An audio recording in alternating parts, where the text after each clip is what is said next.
Okay, everyone. Hello again. This is LeiLani Cauthen. I'm here in Atlanta with Learning Council Research, interviewing some really fabulous people that I've been friends with for a really long time. Heap, who is the Associate Superintendent, Technology Services, Georgia Department of Ed. Correct. Yeah, we've known each other how many years? Okay, It's got to be 10, yes. Maybe 10, yeah. Okay, well, great. And then Monika Davis. We met, what, 4 years ago, 5 years ago? Might be a little longer than that. Yeah, I think so. Yeah, it's been longer than that. It's been longer than that. She's the Chief Information Officer for DeKalb County School District. I always screw up how I say that, DeKalb, is the way I want to say. Depends on where you're from. Yeah, depends on where you're from. We say the cat. Well, we'll say however anybody else wants to say it. You can say DeKalb. Well, we're going to have fun today. So what we're going to be talking about is introductions to kind of what's new with you guys, the issues. Challenges, basically. Then I'm going to talk a little bit about the model and the vision shift that we're seeing now from a research-based perspective.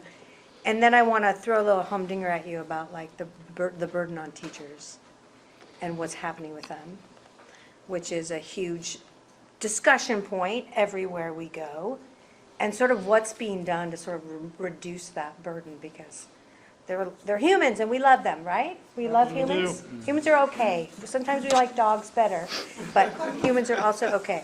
All right, so let's start with that. Like, I'm going to go with Monica first, so you can think about like your super long answer on that. Like the intro to sort of what's happening now, challenges, issues. What's happening for you in DeKalb? For us right now, I think some of our challenges, if I had to list my number one challenge, I'm thinking about what I just left, but I would say device management, definitely. Having to manage and ensure that everyone has equitable access to devices. And then And you're all the way down to what grades? all grades. We are systemically 1-1, and not only with students, but also with staff, because we transition from the teachers having a device sitting on their desk to all teachers having a laptop, which is a huge, huge transition, because when they're desktops, they sit on their desk and they are good and they stay there. But when they're laptops, they travel with the teacher, and everything that happens, in travels happens there. So you're trying to constantly maintain that device, So, but device management is a huge, huge piece of what we're trying to ensure that we maintain now, but also the connectivity. That device has to connect to something.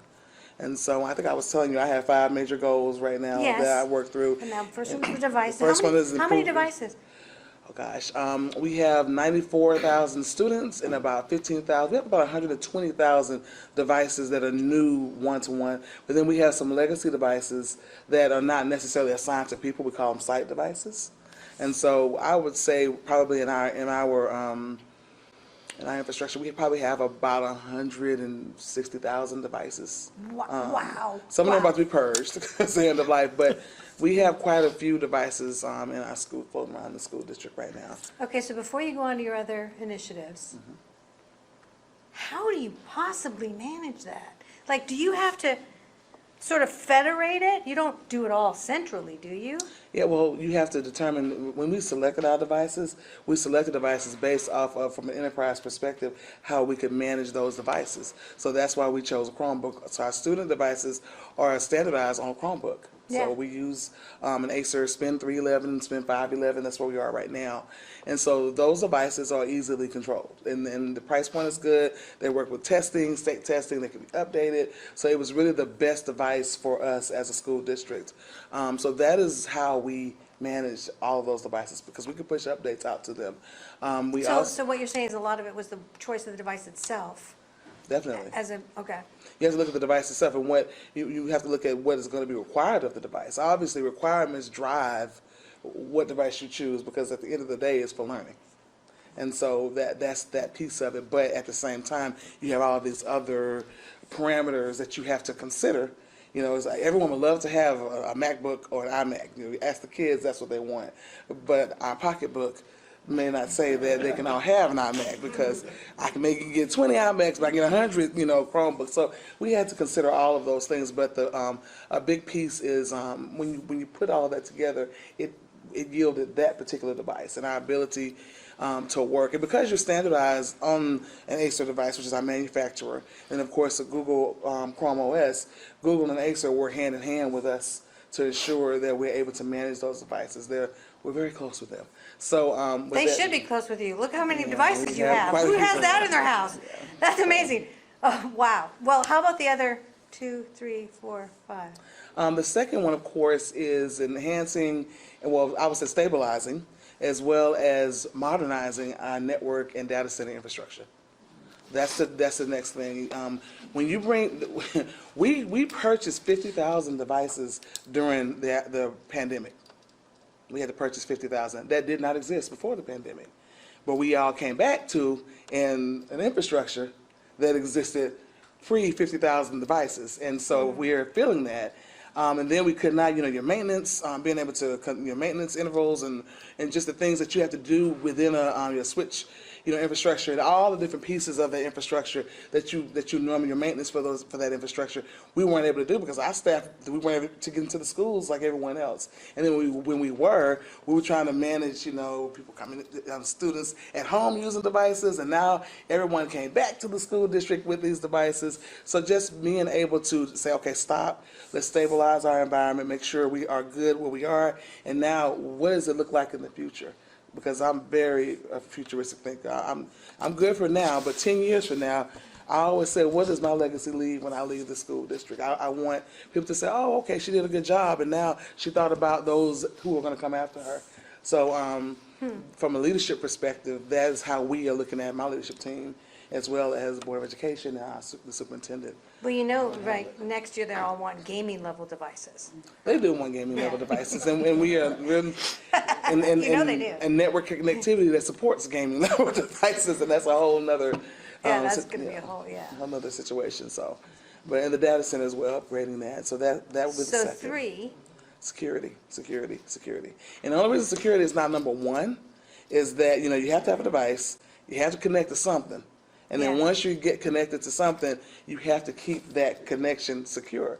So Yeah. you're talking about information, data governance. You're talking about cybersecurity, which is what I call the human firewall and decisions that people make. So making sure that's from a cybersecurity perspective, we're hardening that environment.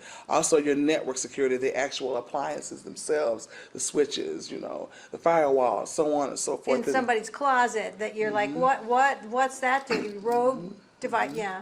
And then the fourth piece, which I added, is physical security. And if you all know what happened yesterday, just yesterday, physical security is critical. In St. Louis, there was another school shooting. So and the child got in the back way, went behind the school because they couldn't get in the beginning of the school, so the front of the school rather. So making sure that your cameras, physical security cameras, because the people say you're responsible for that. Well, yes, because all of those, a security camera, your badge access, what does all that connect to? The network. So it's an endpoint device. So hardening that environment as well and making sure they all talk together and speak together. Huge. Yeah, and now there's a lot more surveillance too, which Absolutely. is video hitting your network too. And not only surveillance, but the ability to analyze what's going on. So I want to say, hey, they said a guy came in, he had on a blue cap, he had on a UGA, I went to Georgia Tech, so UGA sweatshirt. And he doesn't belong there. I can tell right somebody from here the went to Georgia. But I went to Tech, so I like to tease. But and they can say that because they can show me every child in this building, every person, when the cameras should be able to give you feedback of where that person's located. That level of analytics, we're looking at that as well. Okay, so that I'm losing count now. That was 4, 5. That was 3. 4 That's is 4. enhancing and innovating our digital learning environment. So you got to have a device, you got to connect, you got to keep it safe so that they can do what they need to do. Okay, now what are they doing? Yeah, Your what are learning they doing? management Well, you system. got, 100 and unbelievable numbers of thousands of kids? Yeah, within that digital learning environment, which is our student information system, connected with our learning management system, connected with our single sign-on, connected with all of your digital, digital learning. Discrete digital objects and apps and, Exactly. and courseware and courses and how many you got? Gosh, you would ask that question. Because, Houston ISD is running over 2 million objects. I'm going to give you the board, when I'm in a board meeting, I'll get back to you with that answer. So, Well, we do know the average teacher has 500 that they don't even tell you about. yeah, definitely. And so I will say this, that is something that we are looking at in our district. We're working with our Division of Curriculum and Instruction, because one of the things, teachers have the best, and I know that how many teachers are in here? Okay. Teachers have the best, y'all have the best intentions when you bring these, solutions into the school district. But then, from a security perspective, you have PII and it's shared and it's not COPPA compliant. So now you got parents suing the school district because something was leaked out. So we have to make sure we take these tools through some type of a vetting process. And so that is something that we are also strengthening and hardening And you're using locking hardening down. from a security perspective, but strengthening. Yeah, I'm glad you are. Okay, so number 5. The fifth one is my favorite one, and that is we're empowering our digital village to support our digital dreamers. So we refer to our students as digital dreamers. And so if you've ever seen DeKalb, you'll see the blue D is pixelated with all the different colors on it. That's our logo that we use for our students. And so, you have to, the students can't be great if the adults don't allow them to be and don't give them an environment to be great. And when the adults do not understand the technology in a way that they need to understand the technology, it won't happen. And so the students get frustrated, and they start doing naughty things just to aggravate the adults and to get around so they can try to be great on their own. So you have to find a way to when you think about digital literacy, you want to make sure that your environments can support, the students. So those are that's to me, that is where the rubber meets the road. The other 4 are important because that's the work I have to do. But that 5th one is the work that I was born to do. So that's how I look at it. Yeah, you know what I love about this, and I want to They come will back probably to it do. before we grab Jay and pull him into this. But you know what that tells me is your job just went over the line into the human dynamics way more than normally IT execs get to do. That is cool. Well, if you think about a CIO, that position has evolved quite a bit. And a lot of my job is I'm a businesswoman. I tell people that all the time. You have to understand the business objectives of your organization, and that's with any CIO. You have a CTO, which is the Chief Technology Officer. They're dealing with the nuts, bolts, the components, and they live in that world. But your CIO typically has to bring all of those pieces together to make sure. Most places don't even have 2; they have 1. Well, you have EDs, so people call it CTO, but for example, we have an executive director of infrastructure operations, but we also have one of information and innovation as well. So you have 2 different executive directors living in 2 different worlds. So, but coming together to make sure that we do what we need to do for students. Well, I like this a lot, and I like the fact that you're living 5 pillars. This is cool. All right, so Jay, we kind of waited a little while to pull you into this, but the same question. Tell us kind of what's going on with you and your challenges right now. Sure. Well, and I'll take it, I guess, from a state level, not specifically the virtual school, but including some of that, but how we're helping districts across the state. Clearly, we don't have a device issue. No. That's not a challenge that we typically have. Our big challenge back in 2019, it was probably an issue in It feels like 19. it was. In 2019 was, of course, getting the schools the bandwidth that they needed in order to deliver this digital content or get folks into the digital transformation, because at that point it was kind of a forced digital transformation. Yeah. And so our biggest challenge at that point was increasing the bandwidth, which we have done across the state. Not only doubled it, but then doubled it again for all of our districts. Our new challenge now is getting internet service to the homes of folks that in eligible people who can get those and getting that message out. Unfortunately, it's not.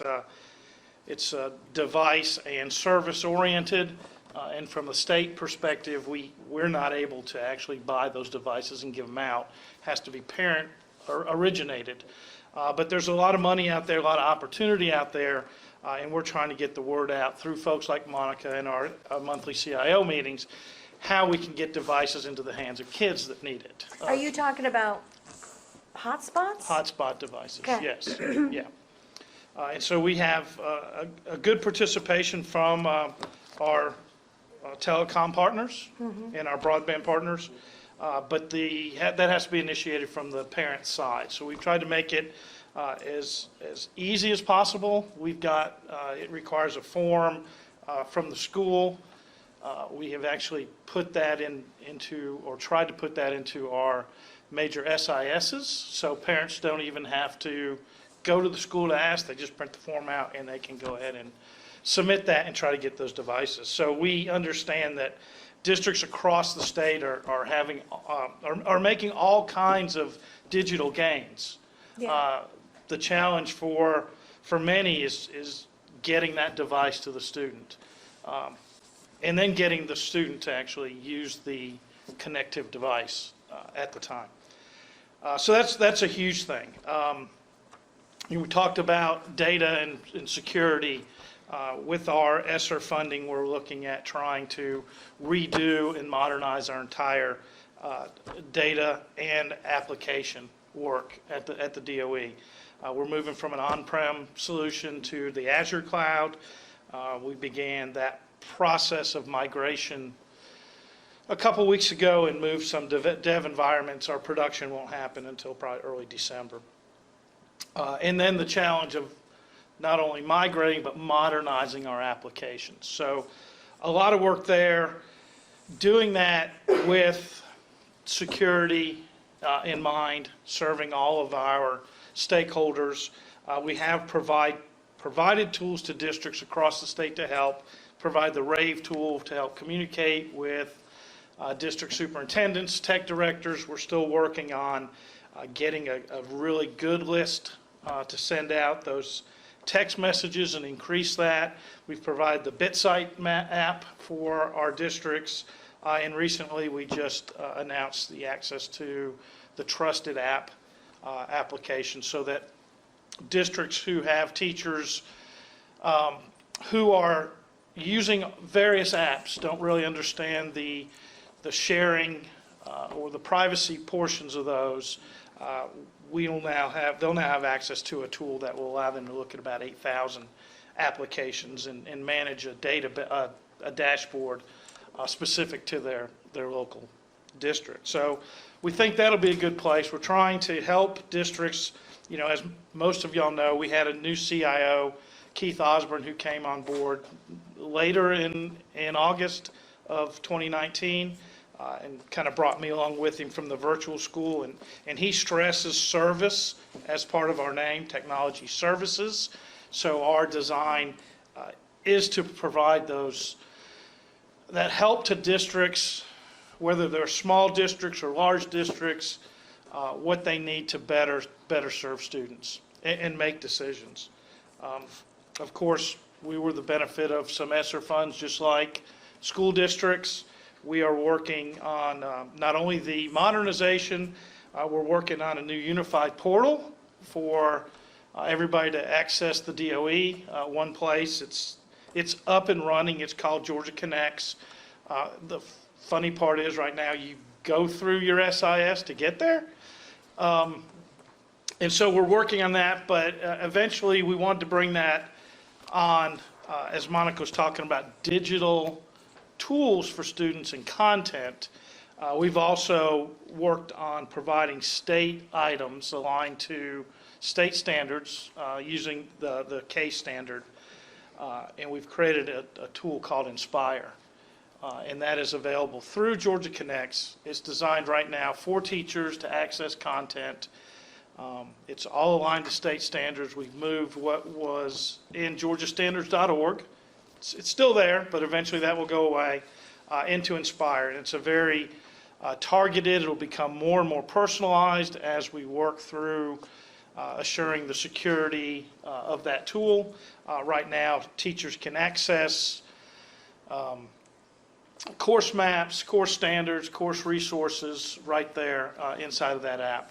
At some point, we'll know exactly who the teacher is, their class roster, and provide them tools right there, along with assessment tools as well.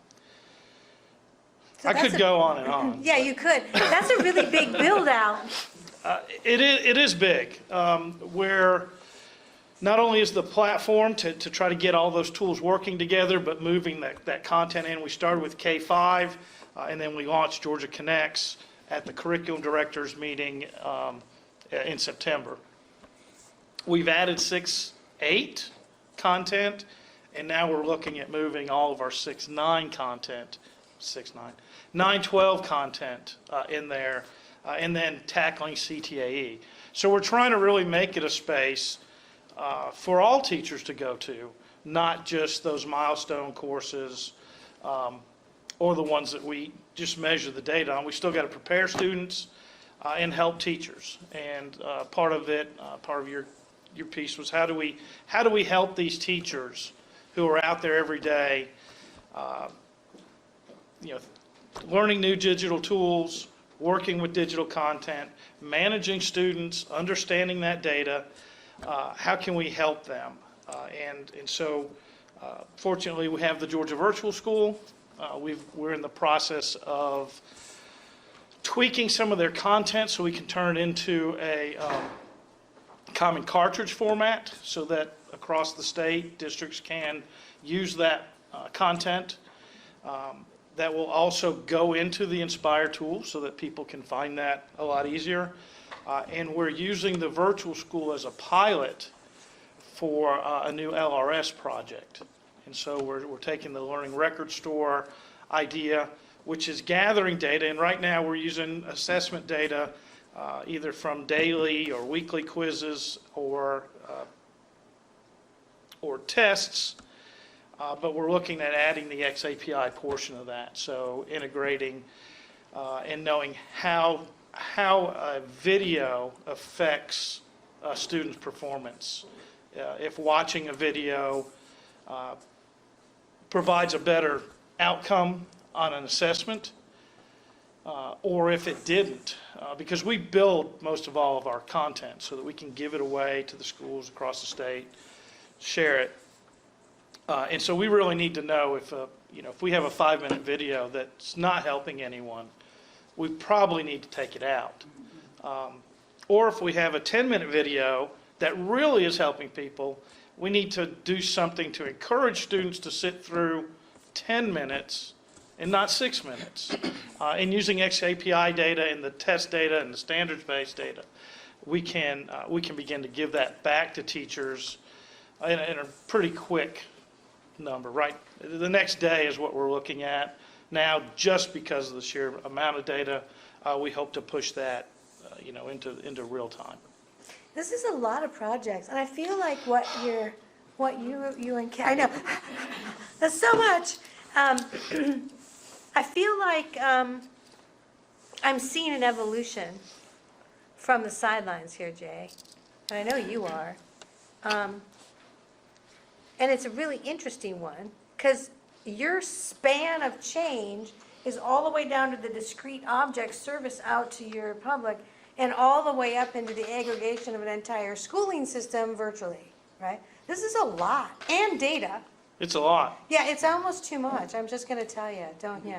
So, the reason I say that is because I think the model question is the next one I told you guys I was gonna go to, and that is, Learning Council, we feel like the model is shifting to a student centricity, right?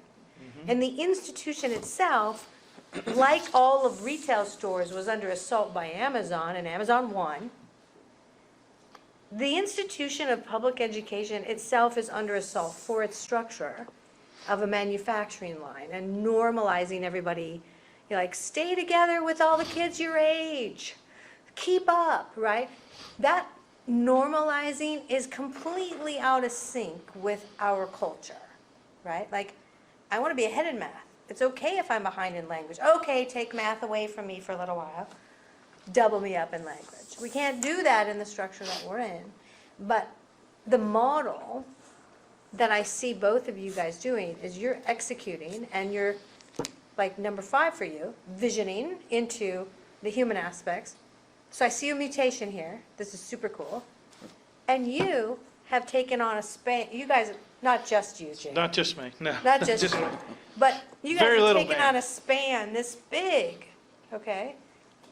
What do you think about, I'm going to go to him first this time because you went first. What do you think about this model shift to a student-centric, completely not manufacturing line modality? What would that do to that big giant list you just talked about? And that's a great question. And, from a state standpoint, it's probably a little harder for us to do it because the material, the guidelines, the policy, whatever, is usually statewide. Yeah, and it rains down on your head and you're like, what? Yeah, in districts, Cobb, DeKalb, Gwinnett, and if you're here and I missed your district, I'm sorry.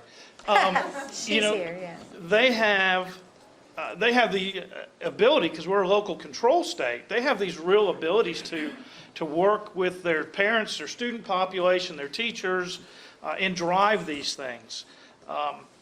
From a Georgia virtual standpoint, they've made some changes to make things more portable and easier to access because we know portability and using a phone or a tablet is becoming more and more popular. Yeah, we're mobile. Yes. We just are, yeah. It's a bit different than your question. We've looked at Georgia Virtual for years about the idea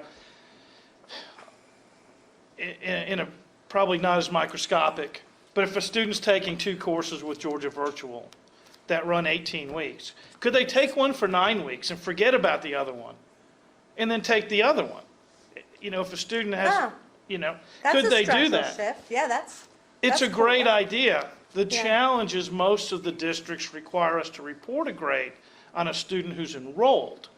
So even if it was okay with the parent, the student, sometimes it's an issue with just school reporting because the student is going to look like they didn't show up for 9 weeks.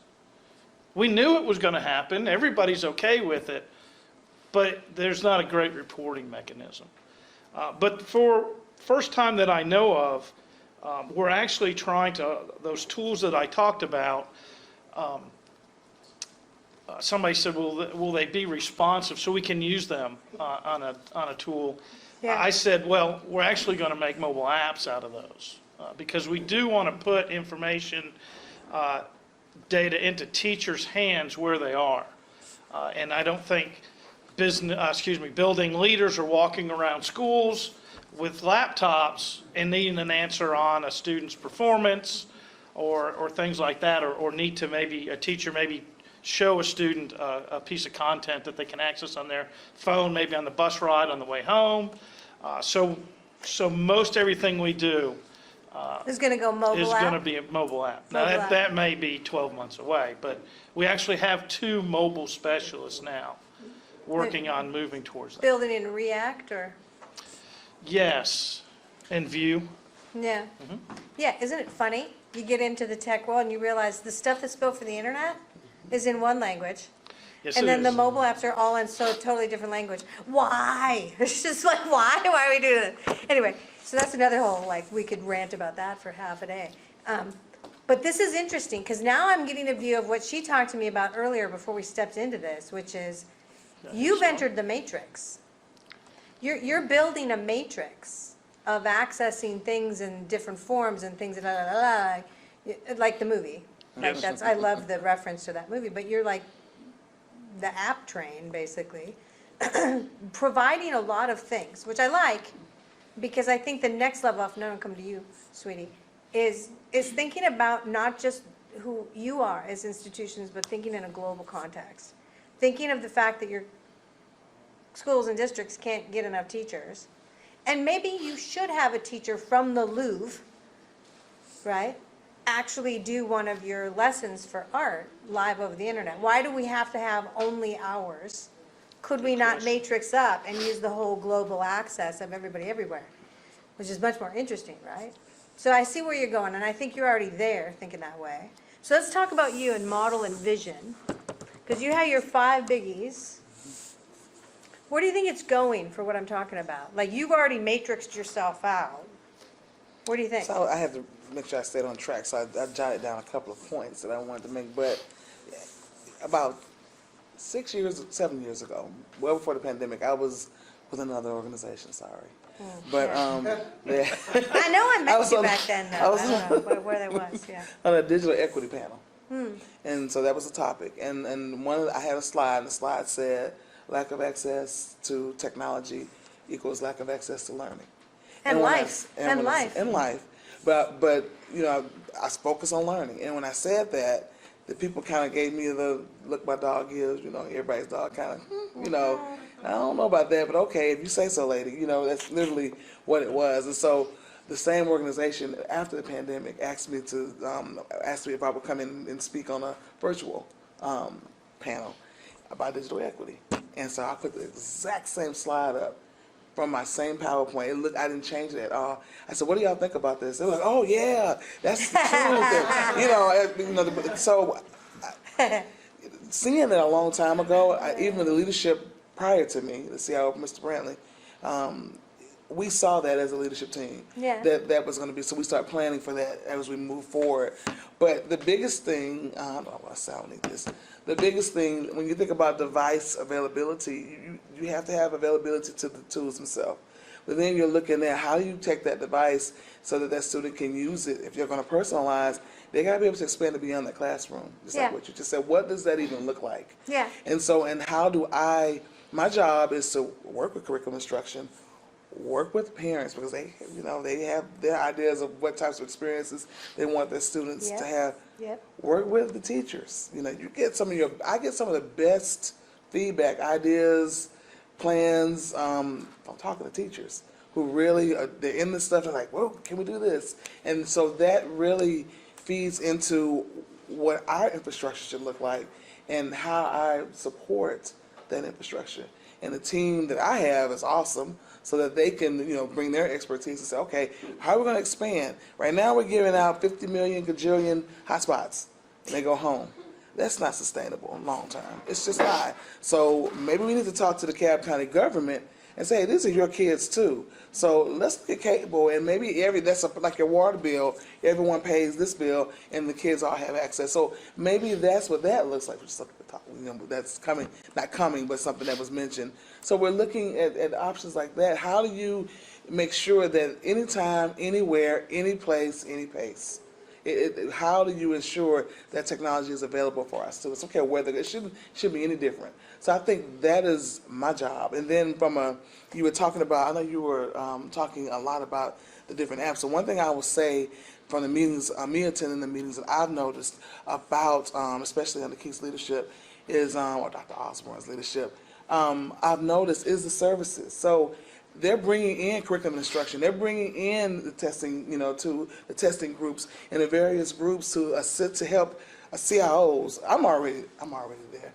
That's where I came from. But there are other CIOs who are very technical, and they're like, oh, I didn't realize this. This is important. I need to know this. So now they're doing a fabulous job of bringing in those resources and trying to bring in all of these different options for the schools to be able to utilize. Which again, so it's my job with the resources that they have. How do I ensure that they can access this information anytime, any place, at any pace? So that's, I don't know if that really completely answers your question. No, it totally does. And I think probably if we had a lot of your peers, because you're not the only one doing this, right? You've got other viewpoints coming around you.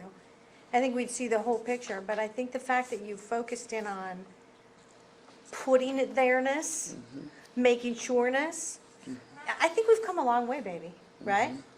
Like, we are not where we were before the pandemic in terms of the urgency and gotta, right? It's just, it almost feels like the way you spoke about it, like, it's a human right.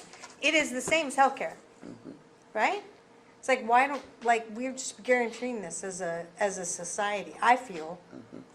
But then again, we don't guarantee water and we don't guarantee power, so, there's a few things we need to be doing around here. Don't make me run the country. So, but anyway, so let's come back to you. Final thought on model and vision then. I think our challenge is to get data and content to users, shareholders, owners, in a manner that they're used to using it now. So we have to get it Yeah. into the same way, that the focus is in the model. We can provide good content. We can provide good data. If they're not timely, if they're not there at your fingertips, if you can't regulate your time with that particular piece, then I think we're still behind. And so as we talk as a leadership group at the department, how do we not only get it to you on time, but get it to you sitting in this room if you need it? Nobody probably brought their laptop with them. She's got it. But you We got your all phone brought our out, but your laptops, laptop's like not. Everyone did. Okay. But they're not out. They're if you need Well, some out of data, you could pull respect out your for phone you, and get Jay, it. but only for a few more minutes, because then they're gonna have to check out.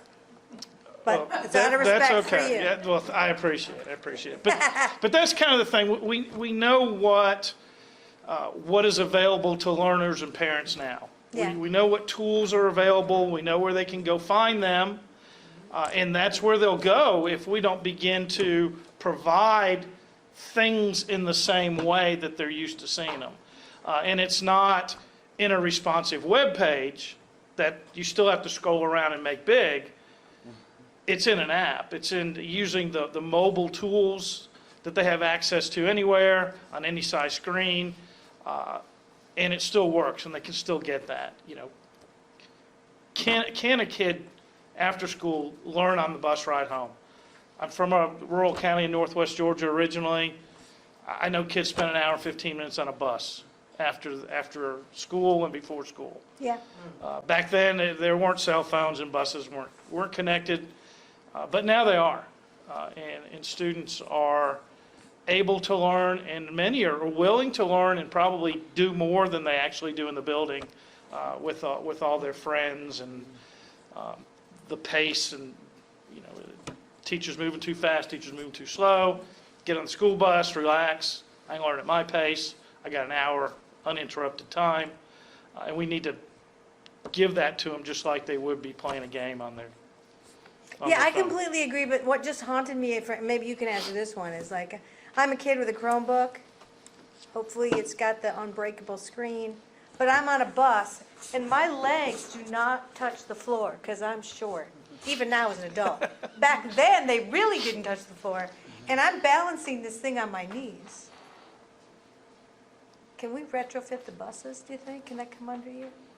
Under me? Yeah, so there's a drop down in the seat in front of you that holds your, No, we What? can't do that. oh, that's too Like a bad. stove? Well, I have an opinion about everything. So I know you do. if you give it to me, I'll Let's take care get of it. Monica to do it. But I see what you're saying, this is really important, but what is your thought on that same area? Like, we all have to have access everywhere, even on school buses. Do you guys have a lot of bus riders around there? We do have a lot of bus rides. It's funny that you made that comment. I was talking to the person who was over our director, who's over transportation, and we were talking about we have some, because of, we have bus drivers, some of our routes are a little longer than the others. Yeah. And so just providing that opportunity for our kids to be able, our students rather, to be able to access, on a bus. I know our devices actually flap back until it turns into a tablet, so they can hold Oh, it yeah, close so to that's, them. yes. That's why we chose that one too. Yeah. But Yeah, you have to think about this stuff, because look, like, short people, their feet don't touch the floor, so. Yeah, I see how it is. Well, I think this has been a really fun conversation, and I Yeah. feel like we're at our time now, and I don't need to ask you guys about teachers and stuff, because that's not, you both answered questions about that anyway. So this has been fun. Any final word of advice to all of our readers that are gonna be watching this video later? We're not going back to 2018. Nope. We're going to get more and more innovative. From a state standpoint, we're going to have to Yeah. in order to keep going. We certainly value our teachers and educators and are listening and trying to provide whatever we can as quickly and as accurately and as safely for them to help every student that we have. Yes. Because we have 1.8 million of them where I sit. Yeah, yeah, half of them are hers. Just about. The other half are That's there. for Gwinnette's. That's awesome. Well, awesome. Final words? My final words are pretty simple. Be comfortable, work to make change happen, or change will happen to you. Because that's the biggest words of advice that I give to anyone as it pertains to where we are right now. Just like you said, we're not going backwards. And I remember a while ago you were talking about the consumerization of education. Yeah, the consumerization. Yeah.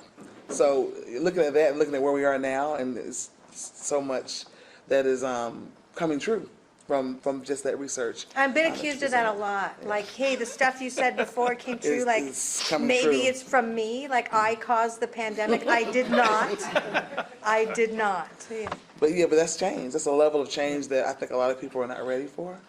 But but I think to your third question that you didn't ask, Yeah. I think also making sure that you are providing those who do struggle with that change in that space some level of comfort so that they can be successful and make that change happen. Yeah, a little hand holding, a little Just a love. little bit. Let's share the love.